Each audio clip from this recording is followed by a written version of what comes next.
अस्सलाम वालेकुम नाज़रीन, आप देख रहे हैं सांगड़ न्यूज़। नाज़रीन, deputy commissioner Sanghar doctor Imran Hasan Khawaja ने महकमा जंगलात की ज़मीन से कब्जा हटाने और तकबंदियों के तमाम तर मामलात को फौरी तौर हल करने की हिदायत देते हुए कहा है कि महकमा जंगलात की ज़मीन के तमाम तर मामलात शिफाफ तरीके से हल किए जाएँ,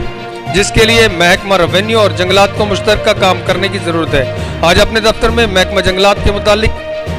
विजिलेंस कमेटी के इजलास की बहैसियत चेयरमैन सदारत करते हुए deputy commissioner doctor Imran Hasan Khawaja ने कहा कि महकमा जंगलात की ज़मीन पर कब्जा होने की सूरत में फौरी तौर पर मुतलका SHO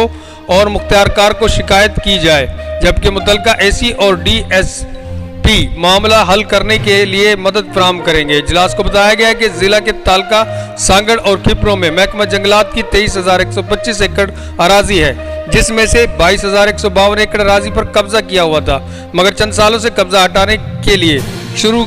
करदा ऑपरेशन के दौरान हजारों एकड़ जमीन खाली करा ली गई थी, जबकि इस वक्त 378 एकड़ जमीन पर अभी भी कब्जा बरकरार है। इसके अलावा 6,637 एकड़ जमीन की गैर कानूनी अलाटमेंट है, जिनके मुतालिक मुख्तलिफ केसेस अदालतों और डिविजनल कमिश्नर ऑफिस में ज़ेर इल्तवा है। इजलास को बताया गया कि 933 एकड़ ऐसे अराजी है जिसकी ताहाल कोई निशानदेही नहीं हो सकी, क्योंकि इनके अलाटमेंट के दस्तावेजात नहीं मिल रहे, जिस पर deputy commissioner doctor Imran Hasan Khawaja ने महकमा रेवेन्यू के हुकाम को हिदायत की कि फौरी तौर पर 933 एकड़ अराजी की निशानदेही करके उनको अदालतों में ज़ेर इल्तवा केसेस में शामिल किया जाए, ताकि इनके मालिकाना हकूक़ के मुतालिक भी शफाफ फैसला आ सके।